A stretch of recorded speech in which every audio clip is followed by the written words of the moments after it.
মাগুরায় ৮ বছরের এক শিশু কন্যাকে ধর্ষণ করা হয়েছে। নাউযুবিল্লাহ। আমরা এমনও ঘটনা শুনেছি, এগুলো মুখে আনতেও তো লজ্জা লাগে। নিজের জন্মদাতা পিতার সঙ্গে পর্যন্ত এই জাতীয় কর্মকাণ্ড হয়ে যায়। এখানে সরাসরি একটা মেয়েকে আইসিইউতে নিতে হয়েছে। এগুলো কি পরিবর্তন করা যায় না? কই বহির্বিশ্বে তো এত নাই। আজকে আপনার বোন হলে, আমার বোন হলে, আমার ছেলে মেয়ে হলে, আপনার ছেলে মেয়ে হলে আপনি কি করতেন? মাগুরায় ৮ বছরের এক শিশু কন্যাকে ধর্ষণ করা হয়েছে। নাউযুবিল্লাহ, নাউযুবিল্লাহ। পবিত্র এক মাসে এরকম কার্যক্রম, এরকম কাজ যারা করে, এরা আসলে মানুষের কাতারের মধ্যে পড়ে না। আমি যখন এই নিউজটা দেখলাম নিজেকে ঠিক রাখতে পারি নাই যে মানুষ এতটা হিংস্র কিভাবে হয়, এতটা হাইওয়ান, এতটা পশু কিভাবে হয়। আজকে দেখেন, একটা দেশে যদি আইন শক্ত থাকে, দেশ যে কত সুন্দর হতে পারে। আলহামদুলিল্লাহ, বহু দেশ সফর করেছিলাম অতীতে, কিন্তু ইংল্যান্ডে আসার পরে কিছু চিত্র দেখলাম, যে চিত্রগুলা সত্যিকার অর্থে মাঝে মাঝে মনে হয়, আহারে মুসলমানদের আখলাক আজকে খ্রিস্টানরা, নাসারারা, ইয়াহুদিরা তারা অ্যাকসেপ্ট করেছে, আর আমরা মুসলমান এখনো কত দূরে আছি। আমি বলছি না যে পাপ নাই এখানে, এমনটা না, পাপ আছে, কিন্তু মানুষের প্রতি মানুষের মমত্ববোধ এবং মানুষের কিছু কিছু জায়গায় এত শক্ত হাতে তারা আইনকে ফলো করে, এত শক্ত হাতে আইনকে তারা প্রতিষ্ঠিত করে, আইনের শাসন কায়েম করে রাখে যে অনেকের ইচ্ছা থাকলেও অনেকে পাপ করতে পারে না। কিছু কিছু জায়গায় তারা উন্মুক্ত ছেড়ে রেখেছে, আর কিছু কিছু জায়গায় এত শক্ত হাতে সব কিছু দমন করেছে, যে কারণে মানুষ যে যার দায়িত্ব ঠিকমতো পালন করছে। যে কথা বলছিলাম, কিছু ল আছে যেটা মানুষের বানানো, আর কিছু ল আছে, আইন আছে হচ্ছে আল্লাহ সুবহানাহু ওয়া তাআলা বানানো। আজকে বাংলাদেশের বুকে, সারা বাংলাদেশে মাগুরার যে ঘটনাটি ঘটেছে, এখান থেকে আমি কয়েকটি বিষয় পুরো দেশবাসীর কাছে আহ্বান করব। এক নম্বর হচ্ছে, নিজের মেয়েকে কোথায় পাঠাচ্ছেন, কার কাছে পাঠাচ্ছেন, এই বিষয়গুলো কিন্তু আপনাদেরকে সোচ্চার হতে হবে। যেমন অনেক সময় কিন্তু আমাদের 5 বছর, 6 বছর, 7 বছরের কন্যাদেরকে অনেকে কোলে নিয়ে ঘোরাফেরা করে। কাজিন এসেছে, বাস কোলে তুলে নিল, অথবা আরেকজন এসেছে, এসে কোলে তুলে নিল, অথবা তার কোলের ওপরে বসালো। 8 বছর, 7 বছর পরে মেয়েরা আস্তে আস্তে অনেক কিছু বোঝা শুরু করে। তো ঠিক এই সময়টা অনেক মেয়েরা অনেক কিছু বুঝে না, কিন্তু হাইওয়ানের চোখ, তাদের রোশানল, তাদের কামভাব, তাদের মানবিক চাহিদা, এরা তো পশুর চাইতে অধম, এরা হিংস্র, এরা কুকুরের চাইতে অধম। এদের মানবিকতা এটা তো নষ্ট, এদের মানসিকতা এটা তো নষ্ট। তো এদের লোলুপ দৃষ্টি সেই মেয়ের উপরে পড়তে পারে। এজন্য কোনো মেয়েকে কখনো কোনো প্রাপ্তবয়স্ক ছেলের কোলে দিবেন না। ইভেন বাবাদেরকেও বলবো, যখন মেয়ে প্রাপ্তবয়স্ক হয়ে যাচ্ছে, আপনি পাশে বসান, তারপরে তার মাথায় হাত রাখেন, তার কপালে চুমু দেন, কোনো সমস্যা নাই। তাকে বিছানাটা আলাদা করে দিবেন। এবং নিজের চাচাতো ভাই, ফুফাতো ভাই, মামাতো ভাই আসলো, কোলে করে তুলে নিল, অথবা গায়ে হাত দিল, স্পর্শ করলো, এগুলো কখনো করতে দেবেন না। এটা বাবা মাকে খেয়াল রাখতে হবে। এটা কিন্তু রাসূল সাল্লাল্লাহু আলাইহি ওয়াসাল্লামের নিষেধাজ্ঞা আছে। 2 নম্বর বিষয়, আমরা অনেক সময় মেয়েদেরকে বিভিন্ন আত্মীয় স্বজনের বাড়িতে পাঠিয়ে দিই একাকী। এটা কখনো করবেন না, বিশেষ করে 8 বছর যখন বয়স হয়ে যাচ্ছে। দুর্ঘটনা যখন ঘটে যায়, তখন কিন্তু আমরা বুঝি, হায় হায় কেন এটা করলাম। 3 নম্বর, মাহরাম ছাড়া, নিজের বাবা অথবা বড় ভাই অথবা মা ছাড়া এই ধরনের মেয়েদেরকে কখনো রাত্রিকালীন সময়ে, অথবা এমন কোনো সময় যে সময়টায় বাইরে খারাপ কিছু আছে, যেমন ভ্যালেন্টাইন্স ডে বাংলাদেশে 14ই ফেব্রুয়ারি পালন করা হয়, তারপরে বসন্তকালের বিভিন্ন সময়, ঈদের সময়, তারপরে চাঁদ রাতের সময়, ঈদের কেনাকাটার সময় এককভাবে মার্কেটে অথবা কোনো স্পেসে ছেড়ে দিবেন না, এটা উচিত না। এখন আসেন, যারা এই যে ধর্ষণের মতো এই কাজটি করেছে মাগুরায়, এদের শাস্তি কি?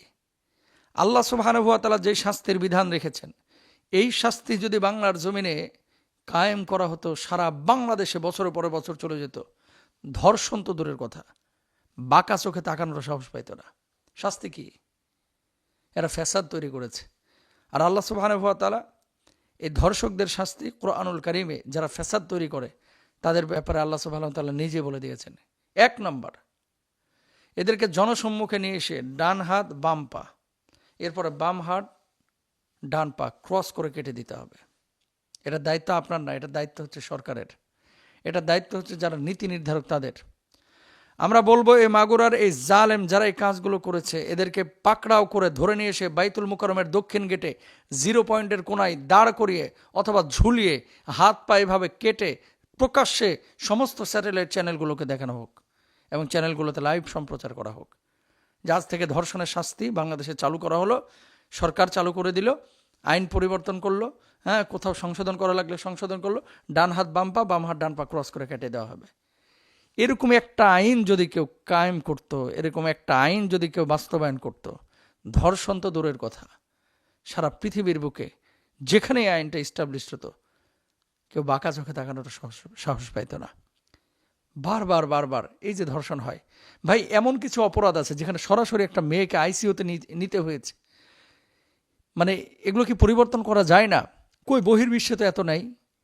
আপনি ইটালি যান, স্পেন যান, ফ্রান্স যান, জার্মানি যান, ইংল্যান্ডে যান, হ্যাঁ, তারা চাইলে একে অপরের সাথে, যেহেতু অন্য ধর্মের মানুষ, আমি জানি না তাদের ধর্মে কি আছে, তারা লিভ টুগেদার করে, এই করে সেই করে, অনেক কিছু করে, ভিন্ন বিষয়। কিন্তু বাংলাদেশে কি যারা এই যে ধর্ষক, এরা কি আল্লাহর বলি? নাউজুবিল্লাহ, এরা তো বদমাশ, লম্পট। এরাও তো সুযোগ জোর করে যেখানে করতেছে, তাহলে যেখানে সুযোগ পাইলে এরা কি করত? আল্লাহ মাফ করুক। বহির্বিশ্বে এই আমাদের এশিয়ার যে অঞ্চল আর আফ্রিকার কিছু অঞ্চল, মানে এই ঘটনা প্রায় দেখা যায়। একমাত্র কারণ হচ্ছে আল্লাহর আইনটা বাস্তবায়ন হয় না।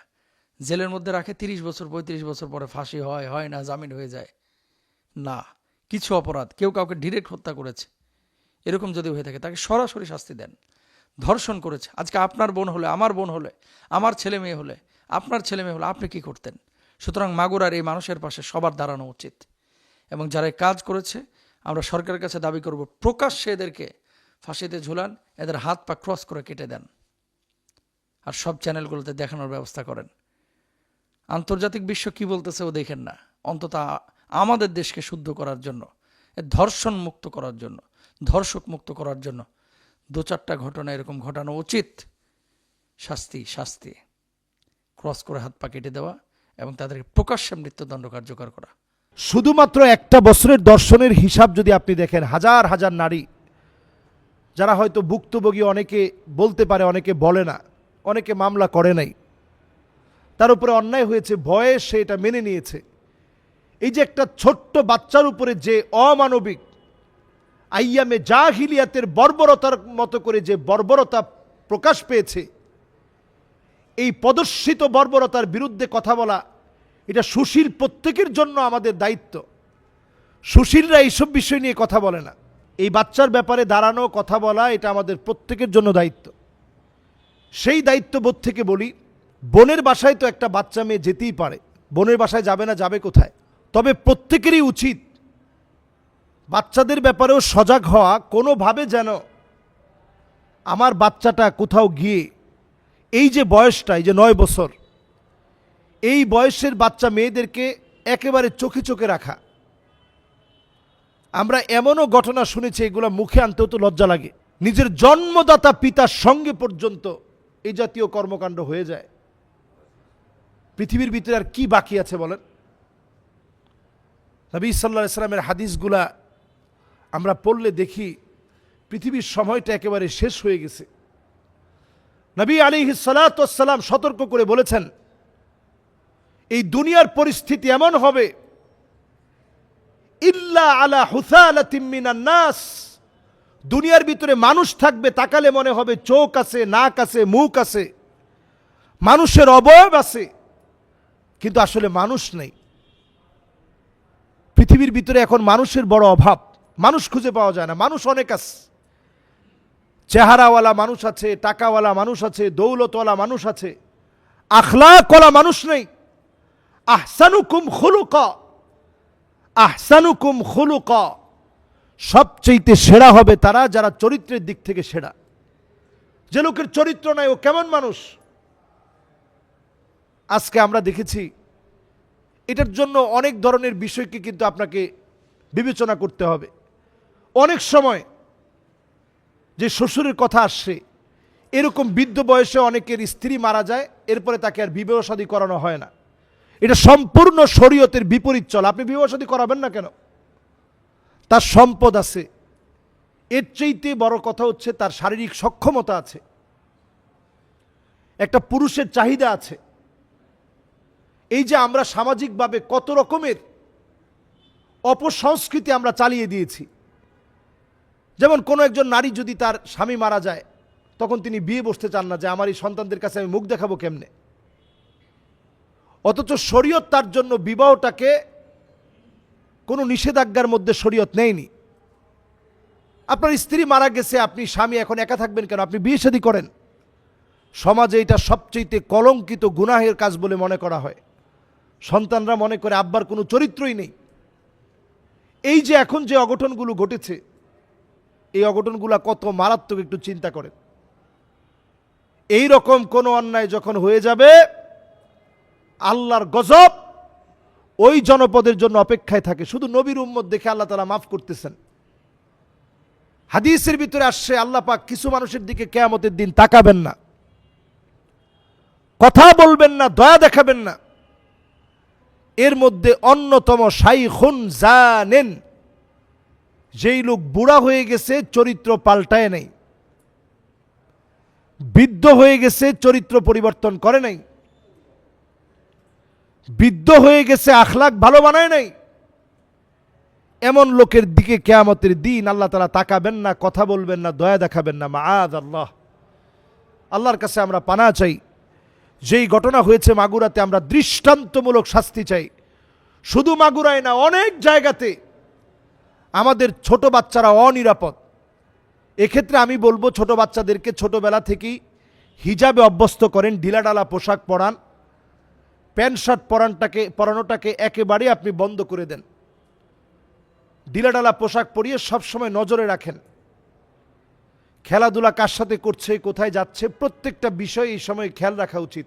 এবং এই রকম কয়েকটা বিষয়ের যদি দৃষ্টান্তমূলক মৃত্যুদণ্ডের যদি রায় শোনানো হয়, এই কয়েকটা ধর্ষণের শাস্তি যদি মৃত্যুদণ্ড হয়, বাংলাদেশের ধর্ষণ একেবারে জিরো টলারেন্সে চলে আসবে।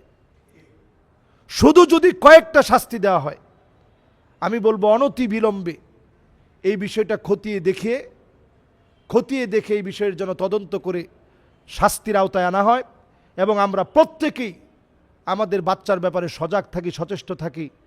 আল্লাহ তাআলা যেন আমাদের এই কলিজার টুকরা বাচ্চাদেরকে নিরাপদে রাখে।